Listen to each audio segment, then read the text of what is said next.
大家好，前两天有个朋友问关于如何选鱼竿的那个事情，我想抽几分钟时间跟大家简单介绍一下，我所了解的，有关选鱼竿方面的一些基本知识。鱼竿的长度，一般来讲最常用的是6.6到7尺左右的鱼竿是最普遍的。那么鱼竿的长度可以很短到4尺、5尺的都有。短鱼竿的好处就是它用起来比较灵活、比较方便，尤其是你在 kayak 上面活动的空间非常有限，或者你在那个岸边有很多树、有很多灌木，你没办法从上面甩过去，你只能从左边、右边这么侧边甩。这样的话呢，用小鱼竿非常的容易。小鱼竿还有一个优点就是它扔的比较准，比较容易扔的比较，就是说你要找某一个小角，你可以扔过去比较准确的到你那个需要的那个位置上面。那么根据那个用的不同的滑轮呢，那个鱼竿呢，基本上分成2大类的那个鱼竿，一类呢就是为了那个水滴轮，就是像这一类的鱼竿，这个轮子他们叫水滴轮。那个鱼竿把上面有一个像枪一样的可以握的。这个鱼竿的一个特点就是它前面的第一个导线孔它很小，因为这个水滴轮那个前面那个移动的范围很小，所以它不需要很大的空间，所以相对来说这个第一个滑轮的孔很小，这个就是我们通常讲的水滴轮的鱼竿。那这个呢，就我们常讲那个纺车轮的鱼竿，它那个像纺车一样线转的时候在这么晃，所以这个鱼竿相对来说它第一个孔就会比较大，这就是最大的特征。纺车轮的鱼竿和水滴轮鱼竿的不一样，就看第一个孔的大小。这2个最好不要混用，当然你要非要用这个也 OK， 那就是 basically 有2种不同类型的鱼竿。那这个鱼竿没有那个把手，像枪一样的那个没有。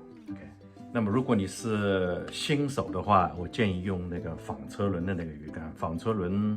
用起来学起来相对来说比较容易一点。那个水滴轮有的时候会缠线，比较麻烦，需要有一定的练习。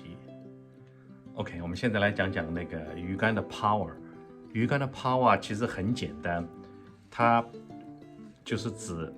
需要多少力量能够把这鱼竿弯过来。它分成 light、medium 或者是 heavy， 或者它有的时候会更细一点，它有 ultra light 或者是 medium light whatever， 就是有这么不同的档次，指的就是这个鱼竿使用多少的 power 可以把这鱼竿弯过来。换一句话说，就是它越是 light 或者 ultra light， 就是你有一点点的分量，这鱼竿就开始弯了，就是可以有感觉了。那么我们在实际运用当中，你比方说要钓crabby 钓可爱皮，它的 bite 非常非常的 light， 非常非常的轻。那这个时候你就需要有一些非常比较 sensitive 的鱼竿，就比较选一些比较 ultra light 或者 light 的那个鱼竿就比较合适。那么有些鱼非常大，或者是钓那个 rockfish 什么的，它就说不是非常细，你需要非常重的力量才可以把那鱼竿 bend 过来，那就指鱼的那个鱼竿的 power。那么鱼竿呢还有一个指标就是 action， 这个 action 有的时候会有一点 confuse 跟那个鱼竿的 power 哈。action 是指的，如果鱼竿受力的时候，它弯曲在哪一个部分？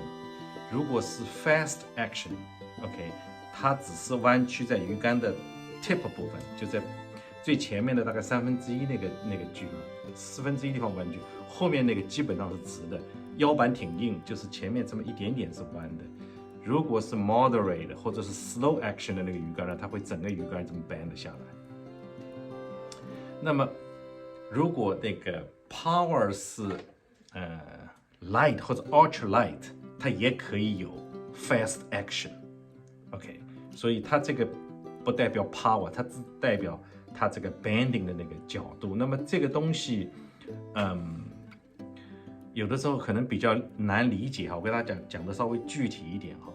那我们先举一个例子，那个 fast action 的鱼竿有什么样的优点哈？如果这鱼竿是 fast 或者是 extra fast，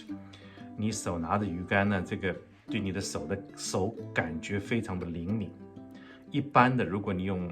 extra fast 或者 fast 的那个鱼竿，你在拉着那个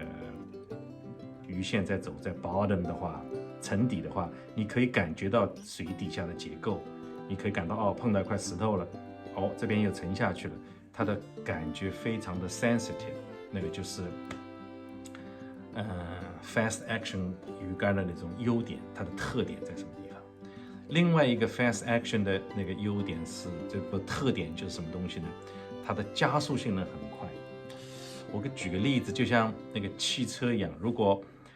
是 fast action， 它可以从0到60个迈，啪1个 second， 它就很快就上去了。换一句话说，当你塞的鱼竿的时候，那个钩子从静止或者是这种很慢速度，突然啪一下就可以加速上去了。The fast action。那么换一句话说 ，slow 的 action 就说有个 delay， 它有个弹簧一样的。如果你这一上鱼竿的话，那个东西就会慢慢的加速上来，那个就 slow action。所以你要记住 ，fast action 就是它加速很快 ，slow 它就相对来说很慢。那么这个有什么好处呢？我们在钓鱼的时候，我们用假饵或者用路亚钓那个，比方钓 bass、钓那个 rockfish 之类的，这鱼吞到那个假饵以后，它这正好一个假饵啊。如果这是个假饵，如果鱼吞进去以后，往往它一看，哎，这个鱼的味道不对，它就很快就吐出来了，所以它那个时间很短。那如果你钓 bass 的话，它一咬住，你一感到有咬的话，你希望 set a hook， 这个鱼的 bass 的嘴巴又比较硬，所以你一感到有咬感，你 fast action 你一拉的话，那个东西就加速很快，很快就砸到它嘴里边去了。这就是 fast action， reaction 非常快，顾名思义 fast 啊。那么有的时候你比方说钓那个可爱皮的嘴巴它很薄很薄，像 paper 一样的，所以如果说它咬住了以后，你拉得太猛的话，它就会把嘴皮给撕碎了，给拉破掉了。所以你钓可爱皮的时候，可能需要用moderate， 不需要特别快。所以你又要在它吐出来以前把它钩子给拉上去了，但又不想把它嘴皮给拉破掉，所以这个时候就是要选择它的那个鱼竿的 action 的 speed。那么鱼竿的那个 action 的种类呢，基本上有 extra fast、fast、moderate fast、moderate 或者 slow， 就这么几种类型。一般的你在鱼竿上面它都有这种标注在上面，等会我可以给大家再介绍一下怎么样读鱼竿上面那些标志。我们现在看看鱼竿上面那些那个写的东西到底怎么看哈。那前面的这几个字母往往是那个 manufacturer 的那些符号哈，我们都没有什么意义。第一个字母 C，代表这个是一个水滴轮的滑轮。如果说是一般的那个纺车轮，它会写个 S 在上面，但也不一定哈。一般情况下，第一个这个数字前面一个 C 代表是一个 baitcast 的那个水滴轮的滑轮用的鱼竿，56支鱼竿的长度是5尺6寸，后面看到5尺6寸写在上面哈，所以它写个56，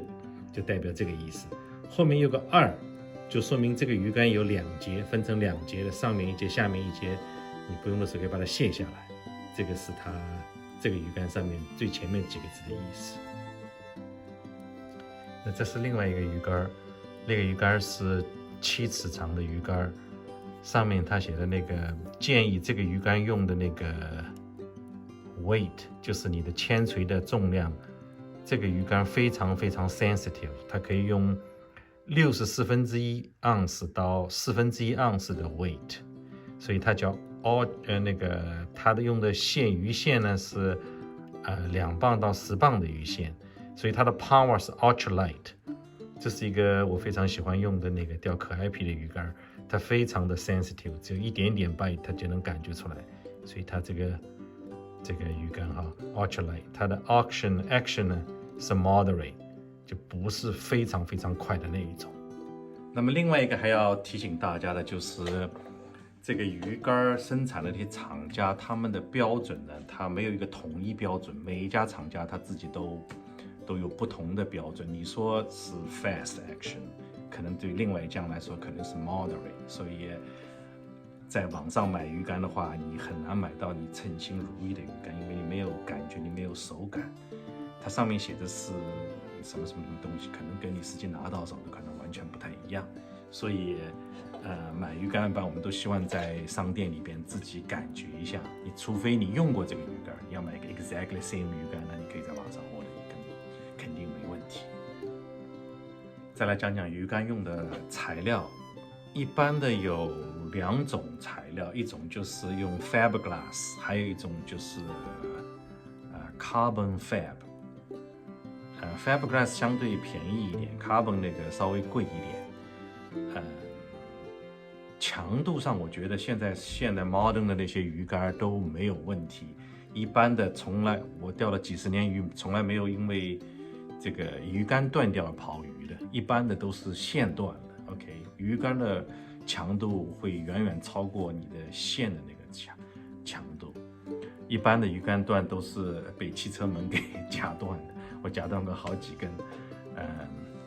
这个强度一般都不成问题。分量倒是也有点讲究。你如果拿的鱼竿是作为你钓路亚，就天天在那一直在甩的话，如果你分量很重的话，你显得就比较 heavy， 你就比较累一点。如果你比较轻的话，那你就用起来就比较方便，你可以用很久都不感觉到累。那么讲到鱼竿的材料，我觉得还有一个东西可能要重点强调一点的，就是其实导环线上的那个材料，我觉得比那个鱼竿本身如果不是那个更重要的话，可能至少是一样重要。我可以拍个照片给大家看一看，这个上面，尤其是这个鱼竿顶上的第1节上面那个导环线上的那个东西，这个上面那个导环线那个头上那个东西，基本上也有3种不同的材料，一个就是涂了 chlomi 的那种材料，第2个就是不锈钢的，第3个就是 ceramic 陶瓷的。那这个鱼竿的质量好坏，头上那一节那个导环线的好坏，非常非常的关键。我给大家可以细讲一下。大家可以看一下，这个头上第1节上面有很多那个 mark， 这个就是鱼线，就是收线的时候把它拉出来那个痕迹。这个上面就说明这个材料太软，经过一段时间的使用以后，上面就会出来很多道道，这样的话它就会把鱼线磨损掉，你的鱼线很快就会坏掉，就会断掉。这根鱼竿的头上也有同样的问题，如果这种情况发生的话，你必须把那个头上的那个导环线给它换，那个环给它换掉，要不然的话很快就把鱼线磨损掉了。那么这个头上那个就非常好，它一点磨损也没有，也是用了很多年了，所以这个相对来说质量就比较好一点。所以你要选鱼竿的时候，或者你要就说看那个鱼竿到底是质量好还是不好，是不是耐用，那个导环圈那个环的，尤其是第1个导环圈非常非常重要。有些涂了那个 chlomi 的那一类的那个也很容易锈掉，很容易磨损，不锈钢的稍微好一点。那最好的就是 ceramic， 非常非常光滑，而且非常耐磨，硬度非常非常高。最后讲2句关于那个品牌。贵的鱼竿它不一定就能够更容易上鱼。这个上鱼的概率和鱼竿的价格没有直接的联系。换一句话说吧，如果你拿 LV 那个袋子，Louis Vuitton 的袋子装的东西，我拿个帆布包同样也可以装，功能上它没有什么任何区别。当然了，这些品牌的价格高一点的，它在那个材料上、工艺上面做的相对比较好，那也是无可就说否认的。最多的可能还是你自己的感觉、你的手感。OK，这是个人的一些观点而已。好，今天我们暂时就讲到这儿。如果喜欢我的视频，别忘了点赞或者订阅我的频道。谢谢大家观看，我们有机会下次再见。